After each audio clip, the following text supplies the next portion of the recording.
Hi there, it's Aditya Aluwalia from Finstructor again. In today's review, we'll be continuing with the study of time value of money.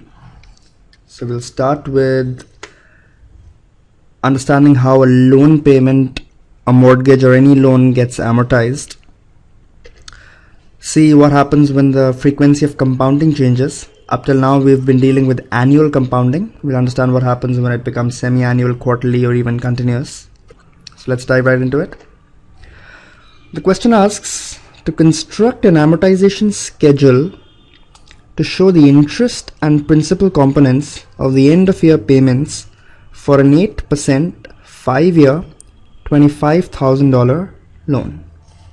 So we've borrowed $25,000 at t equal to 0 and we'll be paying it off over a period of the next 5 years.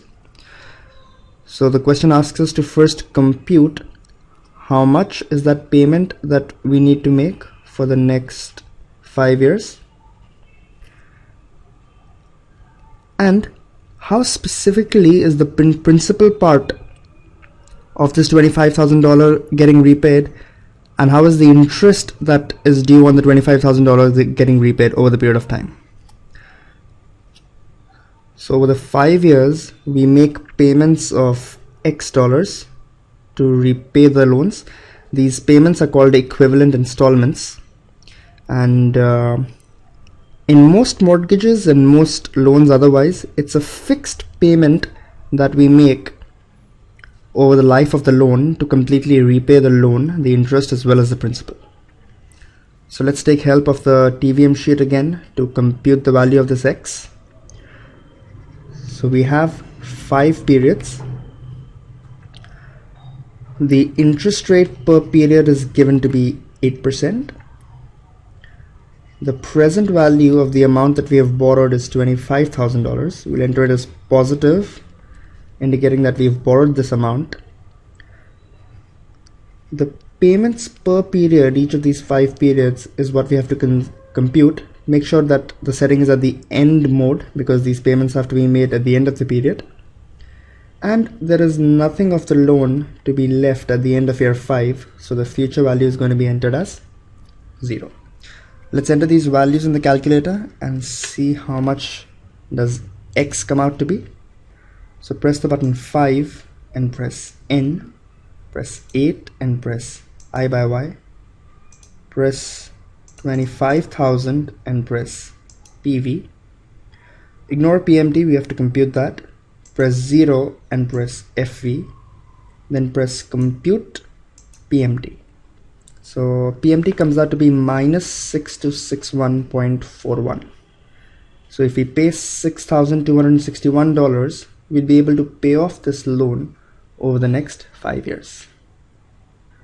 Now, please remember that not just for this review, but always we'll get this question popping again in financial reporting and analysis and in many other reviews of the CFA and FRM exams. So understand that interest payable or interest expense is always equal to the outstanding principal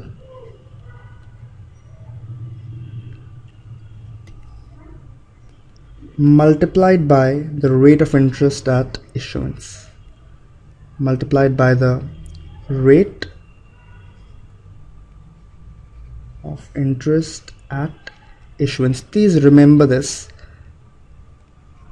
that it doesn't matter what the current interest rates are. It doesn't matter how much you borrowed at the beginning. For any year or any period, the interest payable is always the outstanding principal multiplied by the rate at issuance. So let's compute for the first year what will be the interest payable. So the loan outstanding is $25,000 completely, and the rate of interest at issuance is 8%. So it'll be 25,000 into 0.08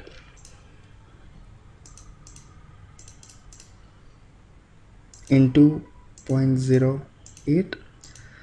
So $2,000 is the interest that I need to pay at the end of year 1? How much is the total payment that I'm making at the end of the first year? We derived this number of PMT to be 6261.41.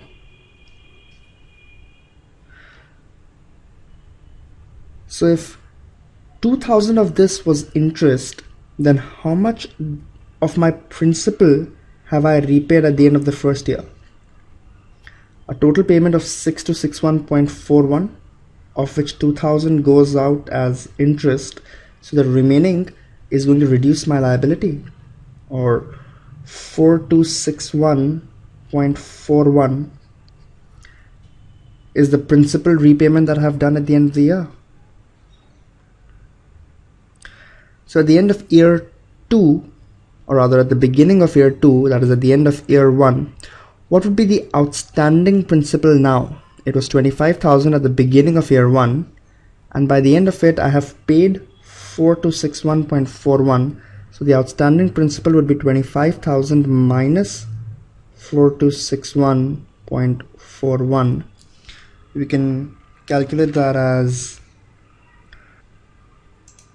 25,000 minus 4261.41. So it's $20,738.59.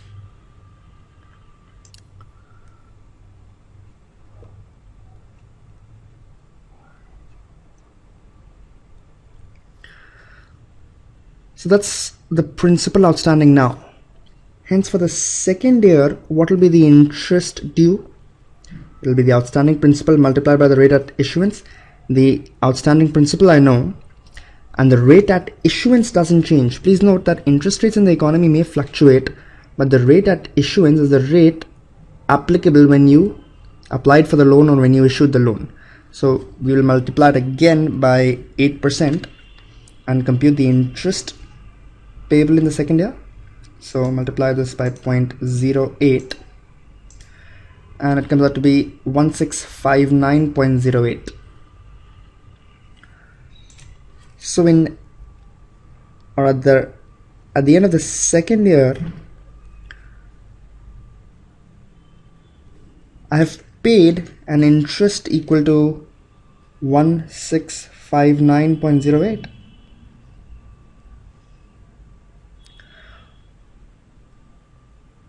And the total payment that I'm making is consistent every year, a number equal to 6261.41. So at the end of the second year, how much of the principal have I additionally repaid?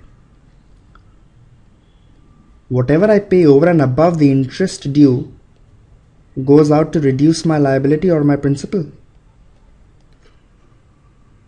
So 6261.41 minus 1659.08. So I have additionally paid down $4,602.33 at the end of year 2. So on and so forth, we can calculate the principal repayments at the end of year 3, at the end of year 4, and at the end of year 5, and we will realize that by the end of year 5 there will be no principal outstanding, or we would have fully paid out the loan. This is the concept of amortization of a loan, which depicts that each installment that you pay goes some part into paying the interest and the remaining into paying off the principal. Hence, by the end of the year, you would have completely paid off your loan. Please note that the interest payments are higher towards the beginning of the loan because the outstanding principal is higher, and the principal payments are lower towards the beginning and they increase towards the end as the remaining half of your installment after paying the interest is what goes into repaying the principal, and that component keeps getting bigger and bigger as the interest keeps getting smaller. So we derive that at the end of year 1, we've paid $2,000 in interest. The remaining amount goes to repaying the principal, and 20738.59 was our outstanding balance at the end of year 3. Similarly, at the end of year 2, 1659.09 was the interest that we have paid. So the remaining is what the principal that had been repaid, and hence the outstanding principal was 2073.59 minus 4602.32, giving a number of 16136.27. If we continue this calculation for the 5 years, and all of you must do it on your own on the calculator, you will verify that at the end, or at t equal to 5, there will be no principal left. So the concept that we've learned most importantly is that interest due at any period is the outstanding principal multiplied by the rate at issuance, and the remaining installment goes into paying down the principal. Now guys, now that we've understood the concept, there's one interesting functionality on the calculator that we must learn. It's called the amortization sheet. So please note that the values to our variables have already been inputted to the TVM sheet, and you can now press the button second and press PV, thereby accessing the sheet called amortization. You see amort written above PV, so press second and press PV.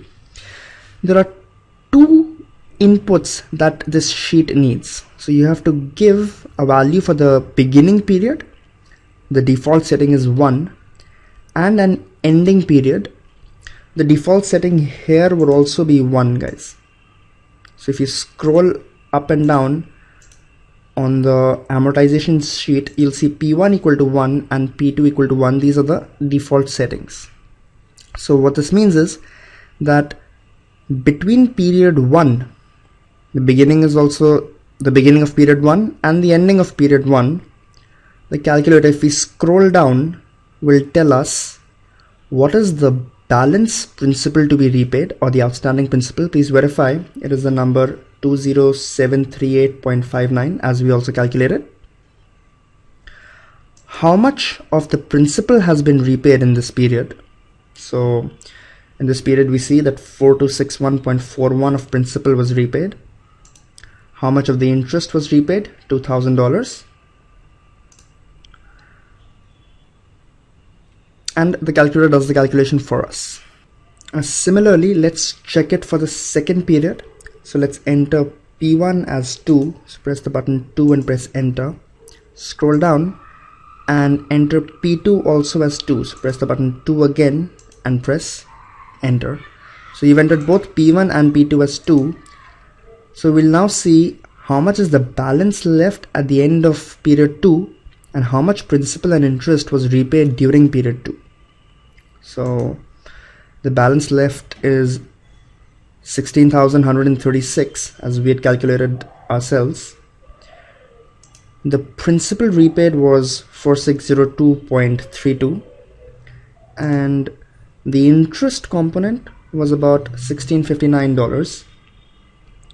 So you can also take help of the amort sheet to do these calculations for you. You can keep entering different values of P1 and P2. So if I enter P1 as 1 and P2 as 3, what I'm implying is that between the first and the third year, so in the 2 years from the first till the third, how much interest and principal have been paid and how much is outstanding at the end of year 3. So the balance is 11,165.75, which is correct. And now we are getting the principal payments over the 3 years, that is year 1 to year 3. So please note that this principal would be the sum of the 3 principals that we've paid in year 1, 2 and 3. Likewise, the interest would be the sum of the 3 interest payments over years 1, 2 and 3. So that's how you can use the amortization sheet to help you with these calculations. Now, in all calculations hitherto, we've used the concept of annual compounding. That is, we assumed that interest is being paid once every year. Now, it's not necessary that the banks always follow annual compounding. Banks may choose to follow semi-annual compounding, which means that interest is being paid twice every year. Quarterly compounding means they're paying interest 4 times in a year, once after every 3 months. Monthly means at the end of every month, and daily means that 365 days a year, every day the bank chooses to give you an interest. Now, unless otherwise specified, the interest rates in finance will always be annualized. So the compounding frequency may be semi-annual, quarterly, monthly, compounding, or even continuous, as we will study, but the rate of interest is always an annualized number. So if it's an 8% semi-annual compounding, what it implies is that the bank is giving an interest of 8% by 2, that is 4% every 6 months. If it's an 8% quarterly compounded rate, it means I'm getting 8% by 4 at the end of every 6 months, because the rate, unless otherwise specified, is always an annualized number. So interest rates are always annualized. If the compounding was annual, that simply means that 8% coming at the end of the year.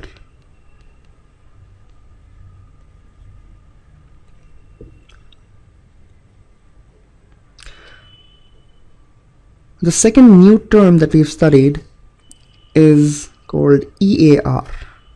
So please note that EAR stands for effective annual rate. So effective annual rate can be thought of as the equivalent annually compounded rate.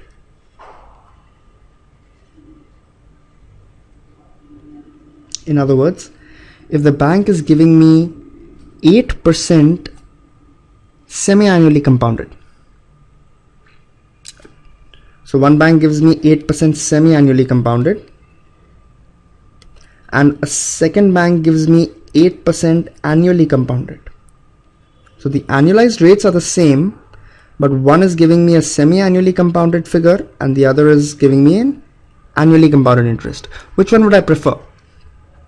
As we will prove very shortly, 8% semi-annually compounded means more on an annual basis than an 8% annually compounded figure. So if one bank gives me a higher compounding frequency, all else remaining the same, or the rate of interest remaining the same, I would choose the bank with the higher frequency of compounding, because my interest also gets to earn further interest in higher frequencies. So effective annual rate essentially means that if 8% is a semi-annually compounded rate, then what annually compounded rate would effectively give me the same money at the end of the year as the semi-annually compounded rate? We'll understand with the help of an example. So let's try to compute how much my money would become if 8% was a semi-annually compounded rate of interest. So let's say I started with an amount PV at the beginning at t equal to 0. The rate of interest is R and the frequency of compounding is semi-annual, which means that I'm getting a rate of R by 2% at the end of every 6 months. So how much would my money become at the end of the first 6 months? Principal plus interest. So PV is the amount I had with the bank. I will get that back after 6 months, and the bank is giving me interest at the rate of R by 2 for this period. So I will also get PV into R by 2 as interest. How much would the money become at the end of 1 year? Now this entire amount is invested for the next 6 months. So it would become PV into 1 plus R by 2 to the power 2. Now let's assume that the same PV had been invested at an annually compounded rate of REAR. So we'll call this rate REAR, or the effective annual rate. Please note this is an annually compounded rate. So how much will my money become at the end of the year? Nothing happening at the end of 6 months. I'm not getting any additional interest. At t equal to 1, however, I will get my entire principal back, that is the amount of PV, plus I will get interest on it, that is PV into the rate of interest into the time of 1 year. Please note that this rate does not get divided by 2 because it is an annual rate and the compounding is also annual, so I'm getting the interest at the end of the year. The rate R here got divided by 2 because it was an annual rate compounded semi-annually. So after 6 months I got PV into 1 plus R by 2 and into 1 plus R by 2 square at the end of year 1. Now for me to be indifferent between this R, that is the semi-annually compounded rate, and this annually compounded rate, I must get the same amount of money at the end of the year. Otherwise I would choose one over the other, whichever gives me higher. So if both amounts have to be equal at the end of the year, then PV into 1 plus REAR must be the same as PV into 1 plus R by 2 to the power 2.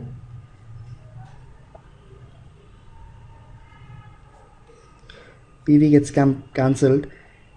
Objective here is to compute REAR, where we can solve that REAR would come out to be 1 plus R by 2 to the power 2 minus 1.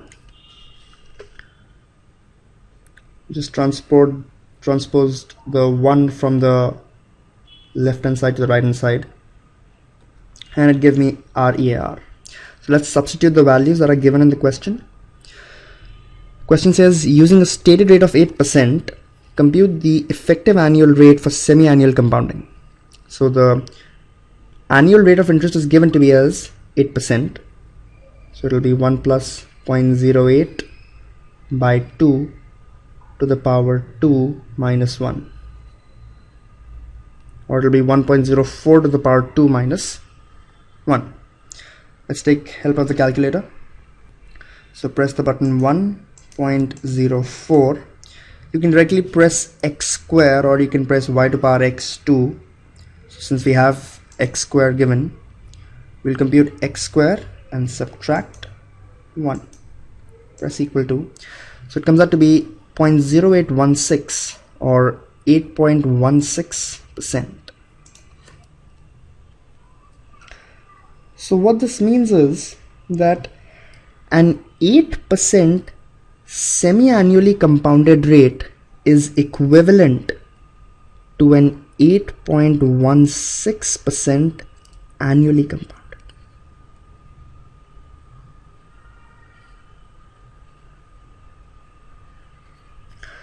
So if two banks, one is offering me an 8% semi-annually compounded rate and the second one is offering me 8.16% annually compounded, which one would I choose?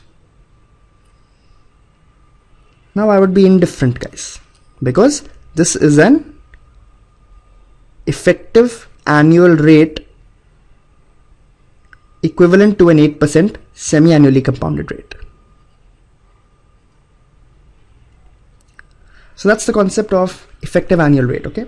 It's the equivalent annually compounded rate. So let's do one more example. If 8% was a quarterly compounded rate now, compute the effective annual rate. So if 8% is quarterly compound, it implies that 8% upon 4 or 2% at the end of every quarter or every 3 months.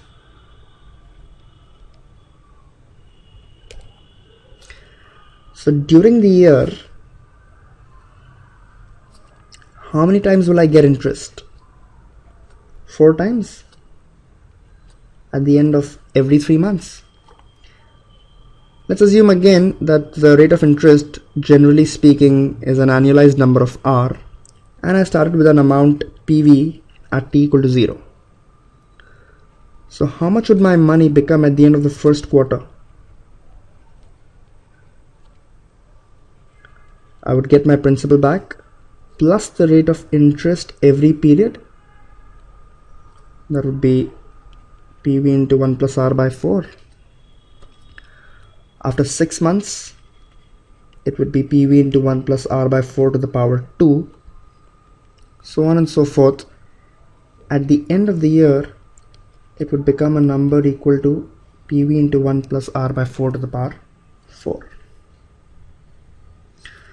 Now let's again assume that I had invested this money in a bank which just gave me an annually compounded rate of REAR. So no quarterly interest. Right at the end of the year, I got my principal back and I got the interest, that is REAR. If I was to be indifferent between these two banks or between these two options, then it would mean that I have the same money at the end of the year. So PV into 1 plus REAR should be equal to PV into 1 plus R by 4 to the power 4. Now again, PV gets cancelled and our effective annual rate would come out to be 1 plus R by 4 to the power 4 minus 1. Please note, for semi-annually compounding, it was 1 plus R by 2 to the power 2 minus 1. We can generally say that if the frequency of compounding is n, for monthly, what would be the frequency of compounding? I'm getting interest 12 times in the year. For semi-annual, n was 2. For quarterly, n was equal to 4. The effective annual rate can be given as 1 plus R by n to the power n minus 1, where n is the frequency of compounding. For daily, it would be how much, guys?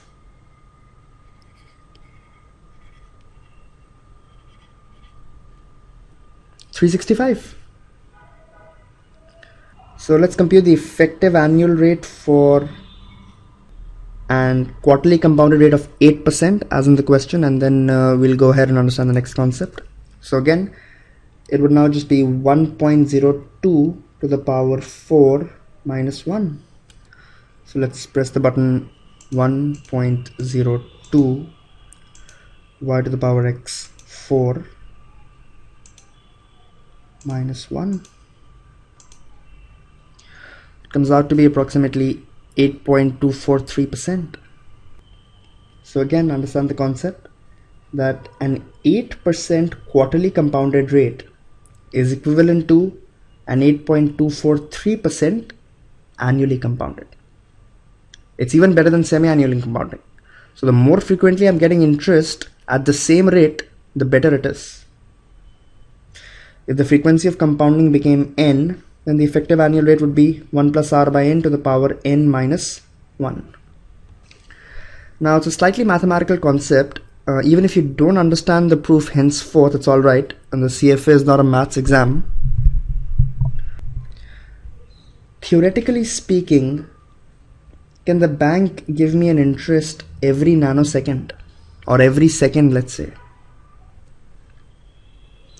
If that is the case, what would n tend to? I'm getting interest every second.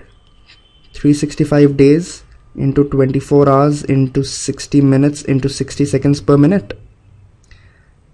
And if I'm getting it every microsecond, it would further get multiplied by 10 to the power 6. So if the bank is giving me interest every instant, then I can say that n tends to infinity. So the effective annual rate for continuous compounding, this phenomena is called continuous compounding, that is the bank paying me theoretically an interest every instant, will be given by limit n tends to infinity 1 plus r by n to the power n minus 1. Now you don't need to know any calculus for this exam, but if you recall from your 9th or 10th standard that this limit is the number e to the power r, or the effective annual rate would be e to the power r minus 1. So for the same rate of interest in this question, let's assume that if 8% was a continuously compounded rate, then what would be the effective annual rate? It would be the number e raised to the power 0.08 minus 1. Please learn how to do this on the calculator. So first type 0.08. Now above the button ln, that is a natural log, you see e to the power x written. So we want to raise e to the power 0.08, so we'll first press the button second and then press ln, or what we're effectively doing is computing e raised to power 0.08, which comes out to be 1.08329. We subtract 1 and we'll get the effective annual rate as 8.33% approximately. The effective annual rate, you see, continuous compounding is even better than quarterly compounding. So if you're giving me an 8% continuously compounded, you're effectively giving me 8.33% on an annually compounded basis. So that was a very important concept of effective annual rate, and we also studied the frequency of compounding here. Please note that all questions here assumed that the time period is 1 year. If the question asks for 2 years or 3 years, as we will do in subsequent examples, you just have to increase the number of compounding periods to that extent. So if it was quarterly compounded for 2 years, then essentially there are 8 compounding periods. If it was monthly compounded, that is 12 times a year for 3 years, then the number of compounding periods would be 36. So please verify that for semi-annual compounding, the effective annual rate comes out to be 8.16. For quarterly, 8.243. You can do the calculation for monthly and daily compounding in a similar fashion. And we also computed for continuous compounding that the effective annual rate comes out to be 8.33%. So none of the books discuss this proof like we have. So please make sure that you come back to the video in case you ever get confused about how this e to power r comes. So we can now apply the concept using our TVM sheet. So if you're asked to compute the future value of $5,000 today, 5 years from today, using a 10% rate of interest compounded quarterly. So what would n be? Or let's understand first what would conceptually this number be. So we have 5,000 as our PV now at t equal to 0. And we are going to get interest for 5 years every 4 months. So 4 times in a year,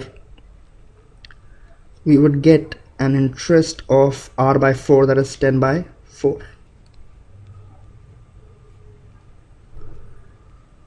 It will happen again at the end of 6 months, at the end of 1 year, so on and so forth. The question asks us how much would the value be at t equal to 5.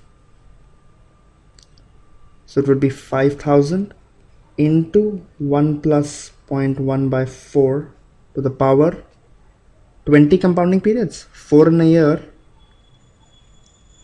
and 20 in 5 years. So this is what we are calculating. We can do it by the brute force method using y to power x, or we can use the time value of money sheet where we'll enter n as 20. The interest rate per period is how much? Now each of these 20 years I'm not, or 20 periods, I'm not getting 10%. Each of the 20 periods I'm only getting 2.5%. Rates are always annualized.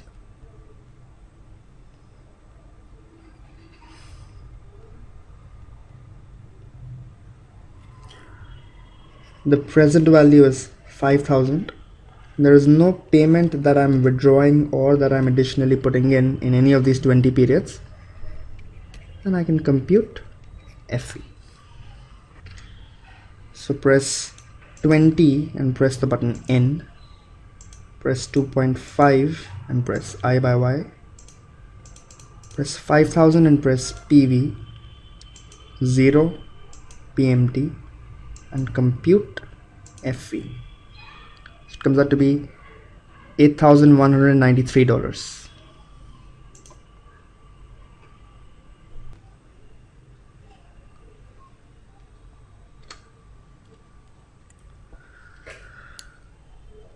Sales at Alstom Incorporated for the last 5 years have been 5.1, 5.7, 6.3 and 8.1. What is the compound annual growth rate of sales over the period? So guys, compound annual growth rate also actually means the effective annual rate, or how much has the rate of growth been.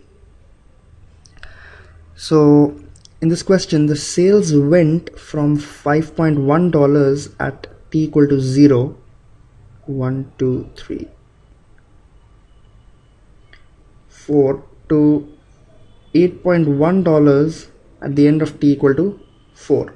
So t equal to 0 to 1, 1 to 2, 2 to 3 and 3 to 4. Please note that although there are 5 values mentioned, sales grew only for 4 periods. 1, 2, 3, 4.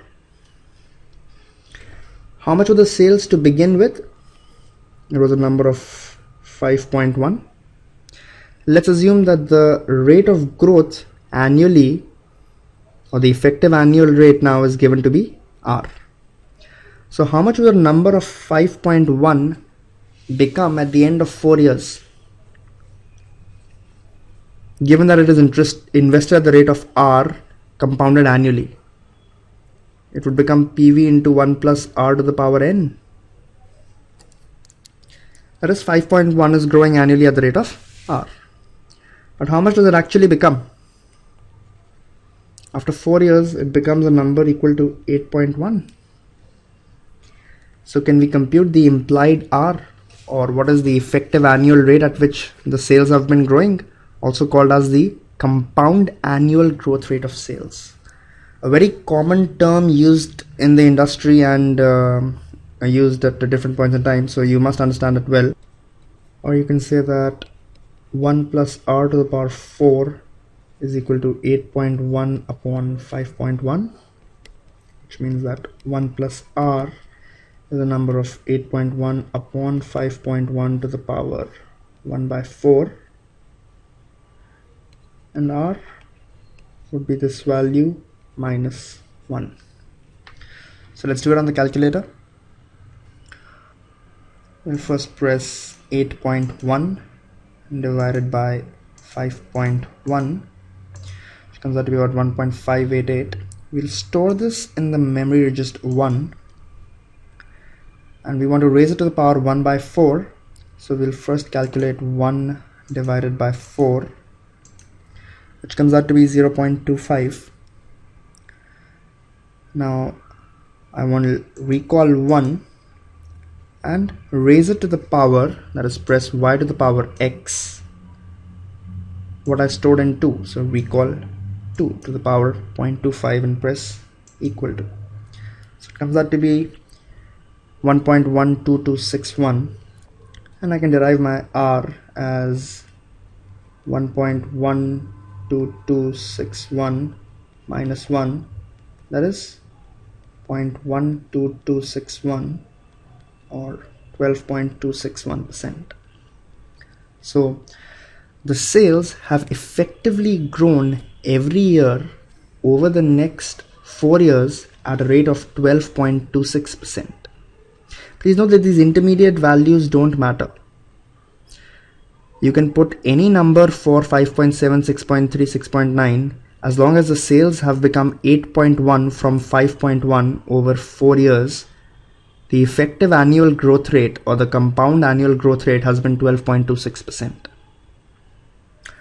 We could have also done this calculation using the TVM sheet, wherein we would have entered N as 4 since there are 4 periods of growth. Now I by Y is what I want to calculate, so I'll ignore I by Y and go ahead. Enter PV as minus 5.1. So this is the amount that we invested, is what we'll assume. We'll ignore the payments in the beginning because we know that this number of 5.1 has become a number of 8.1 at the end of 4 years. PV and FE must have opposite signs as discussed earlier. And then compute I by Y. So press 4 and press N, 5.1 and the button plus minus. So plus minus will make it minus 5.1, and then press PV, press 0 and press PMT, 8.1 and press FV and compute I by Y. You see you get the same number of 12.261% for I by Y. So that's the concept of compound annual growth rate. Please remember it's the same as the effective annual rate or the annually compounded rate of growth.